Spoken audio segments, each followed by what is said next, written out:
والصلاة والسلام على من لا نبي بعده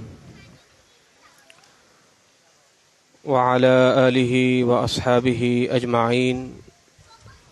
أما بعد فأعوذ بالله من الشيطان الرجيم. بسم الله الرحمن الرحيم.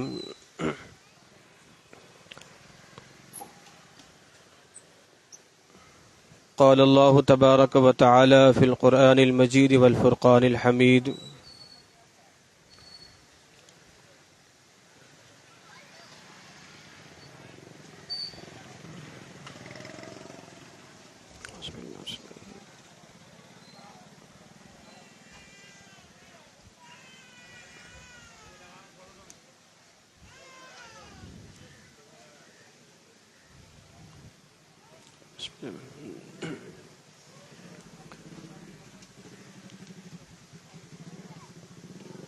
قال الله تبارك وتعالى في القرآن المجيد والفرقان الحميد: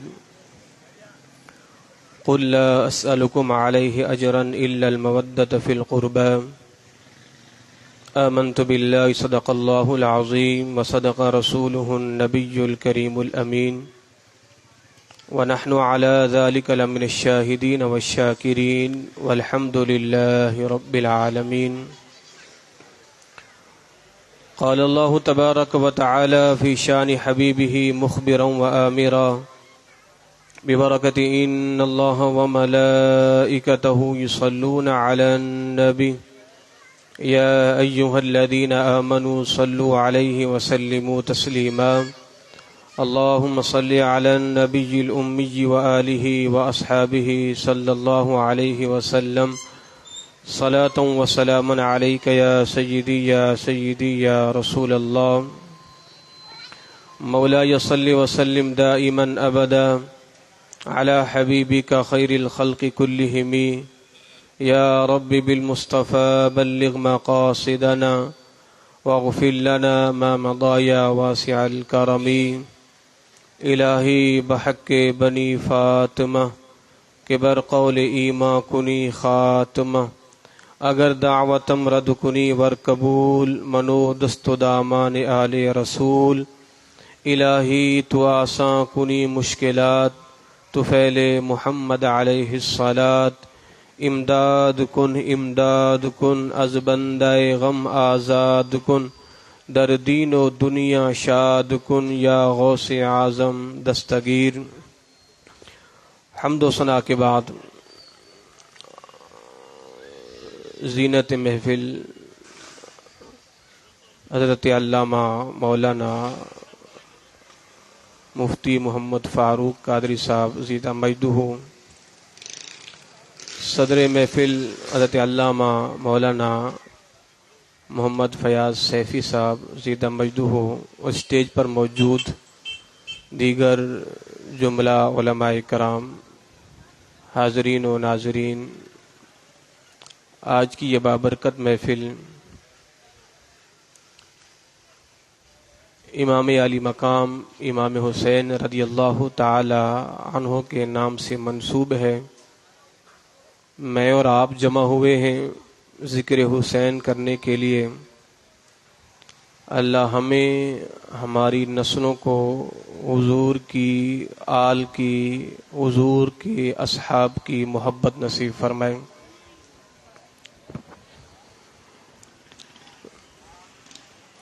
ہمارے علامہ صاحب نے حکم دیا ہے، میں چلا آیا ہوں، ورنہ یہ عظیم ہستی بیٹھی ہیں مرکزی جامع مسجد غوث اعظم کے عظیم مفتی صاحب، اور بہترین خطیب بھی ہیں، بہترین قاری بھی ہیں، ثنا خواں بھی ہیں.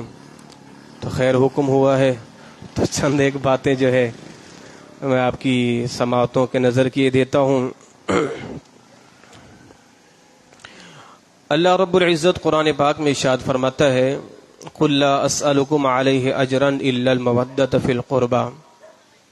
اے نبی آپ فرما دیجئے میں تم سے کسی اجرت کا سوال نہیں کرتا، الا المودۃ فی القربى، ہاں میں یہ ضرور کہتا ہوں کہ تم میرے اہل بیت سے محبت کیا کرو. قرآن پاک کے اندر 12ویں پارے میں جہاں تسلسل کے ساتھ انبیاء کرام کا ذکر ہے، وَإِلَىٰ عَادٍ أَخَاهُمْ هُودٌ وَإِلَىٰ ثَمُودَ أَخَاهُمْ صَالِحًا وَإِلَىٰ مَدْيَنَ أَخَاهُمْ شُعَيْبًا۔ تو انبیاء کرام نے جب اپنی امتوں کو تبلیغ کی تو آخر میں کیا کہا؟ ان اجری الا علی اللہ، میرا اجر تو اللہ ہی کے پاس ہے۔ اور حضور نے فرمایا قل لا اسألکم علیہ اجرا الا المودۃ فی القربى، میں تم سے کسی اجرت کا مطالبہ نہیں کرتا، ہاں یہ کہتا ہوں کہ تم میرے اہل بیت سے محبت کرو۔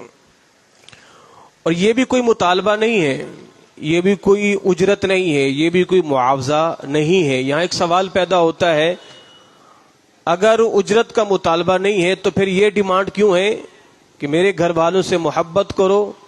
تو مفسرین کرام نے اس کا بہترین جواب دیا ہے، اس لیے کہا کہ میرے گھر والوں سے محبت کرو، میرے گھر والوں کی محبت بھی تمہیں دین سکھائے گی، میرے گھر والوں کی محبت بھی تمہیں دین سکھائے گی۔ جناب ابو ذر رضی اللہ تعالی عنہ نے خانہ کعبہ کا دروازہ پکڑ کے کہا کہ لوگوں سنو، رب کعبہ کی قسم میں نے مدنی آقا سے سنا ہے، حضور نے فرمایا دو چیزوں کو مضبوطی کے ساتھ تھام لو، پہلی چیز کتاب اللہ اور دوسری چیز میری آل میری اولاد کی محبت۔ اور ایک روایت کے اندر آتا ہے پہلی چیز کتاب اللہ ہے اور دوسری چیز سنت رسول اللہ ہے، حضور کی سنت کو مضبوطی کے ساتھ تھامو اور کتاب اللہ کو۔ اور ایک روایت میں کیا ہے؟ کتاب اللہ کو اور حضور کی آل سے محبت کس طرح مضبوطی کے ساتھ تھامو کہ جس طرح کسی چیز کو داڑھ کے نیچے رکھ کے مضبوطی کے ساتھ پکڑا جاتا ہے، کھینچا جاتا ہے اور اس کی جو گرفت ہوتی ہے وہ چھوٹنے والی نہیں ہوتی، اسی طرح حضور کے گھر والوں سے محبت کیا کرو۔ اور آج الحمدللہ ہم حضور کے گھر والوں سے محبت کے لیے محفل سجا کے بیٹھے ہیں، اور بڑی بد نصیبی کی بات ہے آج اس دور کے اندر بھی آپ سنتے جی جناب علی ہر سال امام علی مقام کے نام کی محافل کا انعقاد کیا جاتا ہے، مگر یہ جو محفلیں ہوتی ہیں نا صاحبو، ہم نے ان محافل کو فقط رسمی طور پر ہی رکھا ہے، رسمی طور پر رکھا ہے، اور ہم نے ان محافل سے کوئی سیکھا نہیں ہے۔ آپ علماء کرام سے کربلا کا پورا واقعہ، پورا سفر، پوری داستان سنتے رہتے ہیں، میں دو لفظوں کے اندر اپنی گفتگو کو سمیٹتا ہوں۔ امام حسین علی مقام رضی اللہ تعالی عنہ جو کربلا گئے اور آپ نے اپنے 72 جانثاروں کو قربان کیا، ایک ہی مقصد تھا، دیکھیں جب دین کو آپ کی ضرورت پڑے تو پھر اپنا جمال ختم کر کے دین کا جمال بحال کر دو، بھئی یہ مقصد تھا، اپنا جمال ختم کر دو اور دین کا جمال بحال کرو، یہی پیغام کربلا ہے، یہی پیغام کربلا ہے۔ قرآن میں اللہ فرمائے وَلَنَبْلُوَنَّكُمْ بِشَيْءٍ مِّنَ الْخَوْفِ وَالْجُوعِ وَنَقْصٍ مِّنَ الْأَمْوَالِ وَالْأَنفُسِ وَالثَّمَرَاتِ، اللہ نے یہاں 5 چیزیں گنوائی ہیں کہ مالک تمہاری آزمائش کرے گا، اور حضور کے گھر والے ان 5 چیزوں میں رب کے فضل سے کامیاب ہوئے ہیں، کامیاب ہوئے ہیں۔ اللہ فرماتا ہے وَكَانَ حَقًّا عَلَيْنَا نَصْرُ الْمُؤْمِنِينَ، ہم پر حق ہے، ہم پر لازم ہے کہ ہم اہل ایمان کی مدد کریں۔ تو کیا کربلا کے میدان میں رب کی مدد نہیں تھی؟ آپ کے جناب اگر رب کی مدد تھی تو حسین فاتح ہوتے، حسین کربلا کے میدان میں یزیدیوں کو جو ہے وہ خون میں نہلا کر سرخرو ہو کے علم لے کے میدان کو لوٹتے۔ میں نے کہا نہیں، تو سمجھا ہی نہیں ہے، حسین نے وہاں گردن تو کٹا دی ہے، رب کے حضور فاتح ہی ہوئے ہیں۔ وَكَانَ حَقًّا عَلَيْنَا نَصْرُ الْمُؤْمِنِينَ، اللہ کی مدد نہیں تھی؟ بالکل تھی۔ یارو ایمان سے بتاؤ، کسی کے گھر میں ایک جنازہ بھی پڑا ہو، کسی کا بھائی فوت ہو جائے، اگرچہ اس کے اندر اس کے درمیان بڑی خلائشیں ہوں، بڑی دوریاں ہوں، مگر جب میت سامنے آتی ہے تو پتھر دل بھی موم ہو جاتے ہیں۔ یارو ایمان سے بتاؤ، کسی کے گھر میں ایک جنازہ پڑا ہو، اس بھائی کو سنبھلتا نہیں ہے، وہ خود بھی ہوش ہو جاتا ہے، اس حسین ابن علی کی جرت کو سلام کرنے کو جی کرتا ہے۔ یارو جس کے خیمے کے اندر ایک نہیں کئی لاشیں پڑی ہوئی ہیں، حسین پھر بھی ڈٹا ہوا ہے۔ میں یہی تو کہنا چاہتا ہوں، رب نے جو کہا ہے وَكَانَ حَقًّا عَلَيْنَا نَصْرُ الْمُؤْمِنِينَ، رب کی مدد تھی جبھی تو حسین اپنے بھتیجوں کو، اپنے بیٹوں کو اور اپنے بھائیوں کو قربان کر کے میدان میں پھر بھی ڈٹا رہا، یہی تو رب کی مدد تھی۔ یہی تو رب کی مدد تھی. وَكَانَ حَقًّا عَلَيْنَا, رب نے یوں ہی تو مدد کی ہے کہ 72 جانثاروں کے لاشیں پڑے ہوں اور حسین پھر بھی میدان میں ڈٹے ہوئے ہوں. یہی تو رب کی مدد تھی.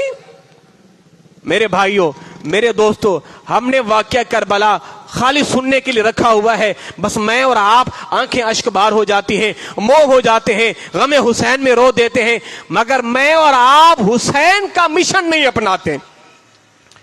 حسین کا جو نظریہ تھا, حسین جو سوچ لے کر گئے تھے, حسین نے جو پیغام دیا ہے, ہم نے اسے اٹھا کے پسے پشت ڈال دیا ہے. خدا کے بندو, حسین نے سب کچھ کیا. کیوں کیا ہے؟ دین کے لیے کیا تھا, دین کی بقا کے لیے کیا تھا, دین کی خاطر کیا تھا. حسین خود تو کٹ گئے مگر یزید کے ہاتھ میں ہاتھ نہیں دیا. ہماری قوم کیسی سرکش قوم ہے. الامان الحفیظ, میں جمعے کے اندر اپنی قوم سے گفتگو کر رہا تھا. میں نے کہا میں بھی بڑا دیوانہ آدمی ہوں, میں بھی بڑا نادان ہوں, تمہیں حسین کے قصے سنا کے بیدار کرنے چلا ہوں, میں تمہیں حسین کی داستان سنا کے بیدار کرنے چلا ہوں. یارو, تمہارے اندر تو اتنی ہمت بھی نہیں ہے, تمہارے اندر اتنا دم خم بھی نہیں ہے. ایک گلی کے چوراہے کے اندر ساری رات مائیوں کے نام پہ بدتمیزی کی محفل ہوتی ہے, نوجوان بچے نوجوان بچیاں ناچتی رہتی ہیں, مسجد کے اندر آوازیں آتی ہیں, لوگوں کے آرام میں خلل ہوتی ہے. تمہارے اندر اتنا دم خم نہیں ہے جا کے اس کو روک سکو. میں تمہیں حسین کا قصہ سنانے چلا ہوں, میں تمہیں حسین کی داستان سنانے چلا ہوں کہ جس قوم کے اندر اتنا دم خم بھی نہیں ہے. یہ تو ہماری قوم کا حال ہے. حسین کا پیغام تو سنتی ہے مگر اپناتی نہیں ہے, اپناتی نہیں ہے. ایک ذلیل, ایک کمینہ بدبخت شخص گلی کے اندر کھڑا ہو جائے تو پوری قوم گلی کے اندر اپنے گھروں میں چھپ جاتی ہے.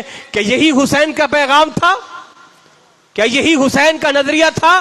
حسین کا نظریہ کیا تھا کہ سب کچھ کٹ جائے, سب کچھ لٹ جائے, مگر تم نے دین کے ساتھ کھڑا ہونا ہے, تم نے دین کے لیے جد و جہد کرنی ہے. مگر آج ہمارا معاشرہ دین پر حملے ہو رہے ہیں, دین پر تان و تشنیع ہو رہی ہے, شعائر اسلام کا مذاق اڑایا جا رہا ہے, مگر ہماری قوم خاموش تماشائی بنی بیٹھی ہے.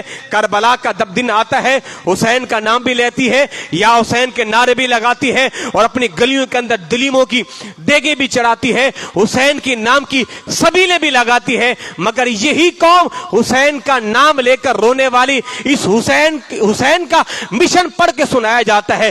صبح حسین نے لڑنا ہے, ساری رات حسین قرآن کی تلاوت میں رہے, صبح حسین نے لڑنا ہے, صبح نماز فجر بجماعت پڑھا کے میدان میں گئے. یہ قوم حسین کا تذکرہ سن کے گھروں میں جا کے سو جاتی ہے, یہ قوم گھروں میں جا کے سو جاتی ہے. تمہیں حسین سے عقیدت بھلا کہاں ہے؟ تمہیں بھلا حسین سے محبت کہاں ہے؟ رات کی بات ہے صاحبو, آپ نے اپنی گلوں میں دیکھا ہوگا, اپنے چوکوں پہ چوراہوں میں دیکھا ہوگا, ساری رات حسینی دلیم کی دیگیں چڑھاتے رہے, دلیم کی دیگوں میں چمچ گھماتے رہے. جب صبح کی نماز کا وقت ہوا, مؤذن نے الصلاۃ خیر من النوم کہا, وہ حسینی ساری رات دلیم کی دیگیں چڑھانے والے نماز فجر میں نہیں آئے, سارے جا کے سو گئے. یہ حسین کا مشن تھا. یہ تم کسے خوش کر رہے ہو؟ اپنے نفس کی تسکین کے لیے سارا کچھ کر رہے ہو, دلیمیں چڑھاتے ہو, سبیلے چلاتے ہو. بھلا بتاؤ حسین کا مشن کہاں ہے؟ یہاں پر تمہارے کس عمل سے حسین کی روح کو تسکین پہنچ رہی ہے؟ ذرا وہ بتا دو. یہ جو گلیوں میں چوک لگائے ہوئے ہیں, یہ جو مصنوعی چوک لگا کر عورتوں کا ہجوم ہے, عورتوں کو بلایا جاتا ہے, منتیں مانی جاتی ہیں, عورتوں کی ہاتھوں میں چوڑیاں پہنائی جاتی ہیں, اور پھر نہ جانے تبلے بجا کر نوجوان کبھی ادھر بھاگتے ہیں کبھی ادھر بھاگتے ہیں, یہ جھنڈے اٹھا کے سڑکوں کو جام کرتے ہیں. ایمان سے بتاؤ, یہی ساری خرافات حسین کے سامنے لے کے جانا, کیا حسین آپ کی شفاعت کروائیں گے؟ کہ یہی حسین کا مشن تھا؟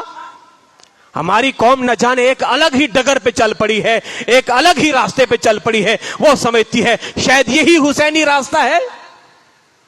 ہونا تو یہ چاہیے تھا صاحبو آپ 9 کا 10 کا یا 10 کا 11 کا روزہ رکھتے, ساری رات قرآن کی تلاوت کرتے اور صبح نماز فجر میں آتے اور پھر کہتے اے حسین آپ نے کربلا کی رات اس آخری الوداعی رات میں قرآن کی تلاوت کی تھی, میں بھی قرآن کی تلاوت کرتا رہا, میرے بچے بھی قرآن کی تلاوت کرتے رہے, لیجئے یہ قرآن کا ایصال ثواب کا تحفہ ہے, ہم آپ کی نظر کرتے ہیں, آپ کی آل اولاد کی نظر کرتے ہیں. ہونا تو یہ چاہیے تھا ہزاروں کی تعداد میں تسبیحاں پڑھتے, اپنی اولاد کو سامنے بٹھا کے کہتے دیکھو میرے بیٹو حسین کا مشن یہ تھا کہ اگر دین کے لیے علی اکبر کو قربان کرنا پڑا تو کر دیا, اصغر کی قربانی دینی پڑی تو دے دی, نوجوان قاسم کو قربان کرنا پڑا تو کر دیا, اون کو, محمد کو, ابو بکر کو, عمر کو, عثمان کو, عباس کو, سب کو حسین نے ایک ایک کر کے اپنے نانا کے دین کی خاطر قربان کر دیا ہے. صاحبو ہم تو وہ حسینی ہیں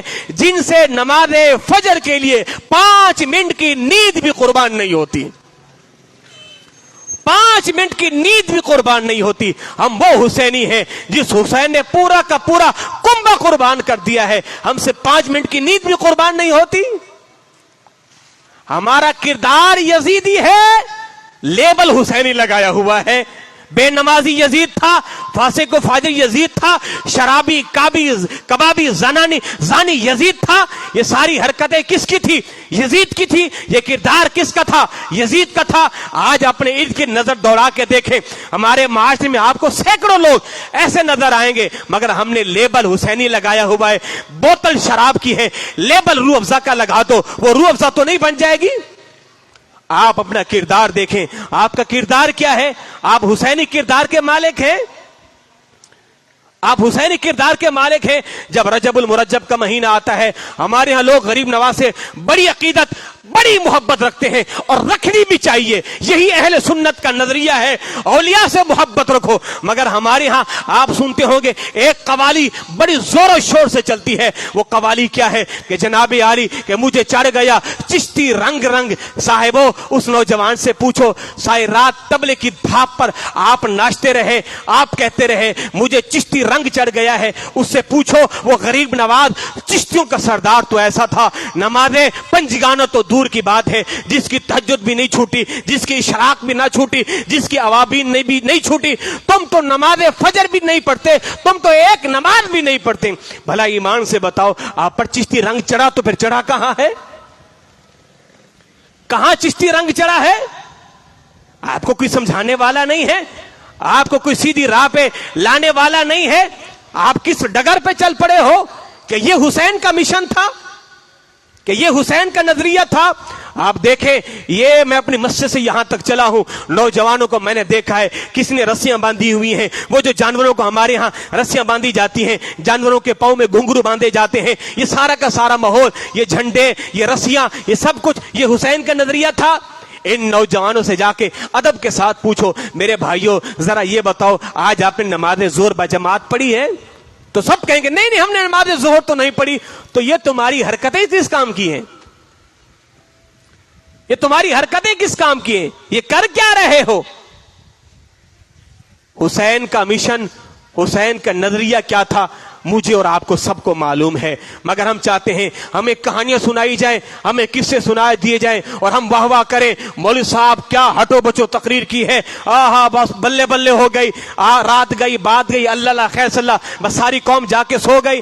کسی کو پتہ ہی نہیں ہم نے کرنا کیا ہے, کس مقصد کے لیے رب نے ہماری تخلیق کی ہے, حسین کا نظریہ کیا تھا, مشن کیا تھا, ہم نے کرنا کیا ہے, ہمیں خبر ہی نہیں ہے. خدا را شہادت حسین کا تماشا نہ اڑاؤ, تماشا نہ اڑاؤ. کیسی بدبخت یہ قوم ہے, یہ عورتیں بی بی زینب کو اپنا آئیڈیل کہنے والی, فاطمہ الزہرا کو اپنا آئیڈیل کہنے والی, سکینہ کا رونے والی, صغرا کا رونے والی, ان عورتوں کے سروں پہ چادریں نہیں ہوتی اور ان مصنوعی چوکوں پر جا کر جو طوفان بدتمیزی برپا کیا جاتا ہے کہ ان مقدس بیویوں کا یہی پیغام تھا. بدبختو وہاں تو 72 جانثار پڑے ہوئے تھے, بیبیوں کے سروں سے چادریں نہیں اتری تھی. یہ تمہاری ایجاد کردہ باتیں ہیں. ان کے سروں سے چادریں اتر گئی, ان کے سر ننگے ہو گئے. او بھائی, جن بیٹیوں کی تربیت فاطمہ الزہرا نے کی ہو, اور جس فاطمہ کا عالم یہ ہو کہ جن کے سر کے بال کو نہ کبھی سورج نے دیکھا ہو نہ کبھی چاند نے دیکھا ہو, بھلا ایمان سے بتاؤ کربلا کے میدان میں ان بیبیوں کے سروں سے بھلا چادریں کیسے اتر سکتی ہیں؟ ان کے سروں سے چادریں کیسے اتر سکتی ہیں؟ اللہ اکبر. حسین ابن علی نے وہ ساری وصیتیں اپنی بہن زینب سے کہی تھی. سن میری بہن, اب میں جانے لگا ہوں, مجھے معلوم ہے شہادت میرا انتظار کر رہی ہے. خیمے میں سے کسی کی اف کی آواز نہیں آنی چاہیے, کوئی نوحہ نہیں کرے گا, کوئی اپنے سر میں مٹی نہیں ڈالے گا, اپنا گریبان چاک نہیں کرے گا, اپنے رخسار کو نہیں پیٹے گا. یہ حسین وصیت کر کے گئے ہیں. بھلا ایمان سے بتاؤ حسین کی وصیتوں پر سب سے زیادہ عمل حسین کی بہن نے اور حسین کی بہن نے اپنی بھتیجیوں سے اور اپنی بیٹیوں سے کر کے دکھایا ہے. یہ ہے حسین ابن علی کا مشن. یہ ہے حسین ابن علی کا مشن. ہم نے کربلا کا واقعہ بیان کر دیا. رات کو دلیمیں پکی, ہم نے وہ گرم گرم دلیمیں کھا لی, صبح کو ٹھنڈے ٹھنڈے مشروبات پی کے سو گئے. اللہ خیر سلام. یہ دن ہمیں بتاتا ہے اسلام قربانی مانگتا ہے, قربانی مانگتا ہے. اور آپ کے جناب بغیر قربانی کے, بغیر سب کچھ. آج ہماری قوم کبھی کبھار کہتی جناب علی ہمیں عمر جیسا حکمران چاہیے, ہمیں عمر جیسا حکمران چاہیے. ہمارے حکمران ایسے نامراد ہیں, ایسے ہیں ویسے ہیں. خدا کے بندے, آپ کا خود کا کردار کیسا ہے؟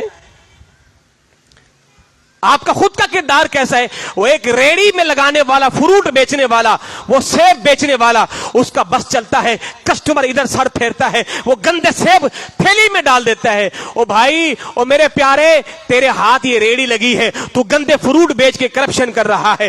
ان کے ہاتھوں میں حاتم طائی کا خزانہ لگا ہے, وہ دونوں ہاتھوں سے لوٹ رہے ہیں. حساب تو دونوں جگہ برابر ہے. کردار کے تم بھی تو صاف نہیں ہو نا, کردار کے تم بھی تو صاف نہیں ہو. آج ہماری گلیوں میں یہ ناچ گانے کی محفلیں ہو, قوم کا ہجوم ہوتا ہے.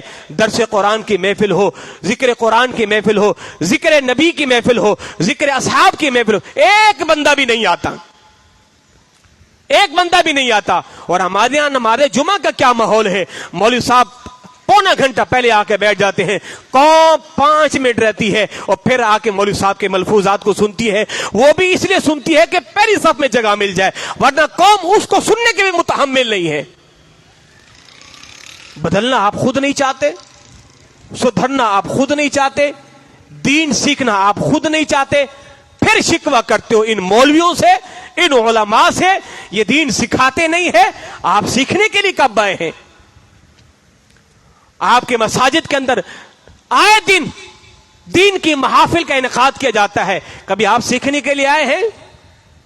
باقی رہی حسین ابن علی کی شان, کہیں گے مولوی صاحب ہم نے تو آپ کو کہا تھا حسین ابن علی کی شان بیان کریں, آپ نے تو لیکچر ہی شروع کر دیا ہے. میرے بھائی, اس حسین ابن علی کی شان کو کیا بیان کیا جائے کہ جس کے متعلق میرے مدنی آقا صلی اللہ تعالی علیہ وآلہ وسلم نے ارشاد فرمایا, جنت کے نوجوانوں کے سردار حسن و حسین ہیں. فرمایا کہ جنتی پھول حسن و حسین ہیں. میرے مدنی آقا اما فاطمہ فرماتی ہیں حضور حسن و حسین کو بلاتے تھے, سینے سے لگاتے تھے اور انہیں سوکھا کرتے تھے. حضور فرماتے ہیں مجھے جنت کے پھولوں کی خوشبو حسن و حسین کے جسم سے آتی ہے. اللہ اکبر. حضرت خاتون جنت فاطمہ الزہرا رضی اللہ تعالی عنہا ارشاد فرماتی ہیں میرے مدنی آقا صلی اللہ تعالی وسلم کا گزر میرے حجرے کے پاس سے ہوا. امام حسن اور امام حسین کی رونے کی آواز سنی تو سرکار دوڑے چلے آئے. حضور کو حسین کا رونا گوارا نہ تھا, حضور کو حسین کا رونا اذیت دیتا تھا. فرمایا میری بیٹی فاطمہ کیا بات ہے, حسین کیوں رو رہا ہے, حسن کیوں رو رہا ہے؟ بی بی فاطمہ کیا فرماتی ہیں, بابا جان گھر کے اندر پانی ختم ہو گیا ہے, پیاس کی وجہ سے حسین رو رہا ہے, حسن رو رہا ہے. اللہ اکبر. میرے مدنی آقا نے فرمایا لاؤ حسین میرے حوالے کرو, حسن میرے حوالے کرو. میرے مدنی آقا نے اپنی برکت والی زبان کو حسین کے منہ میں رکھا اور حسین نے چوسنا شروع کیا. حسین کی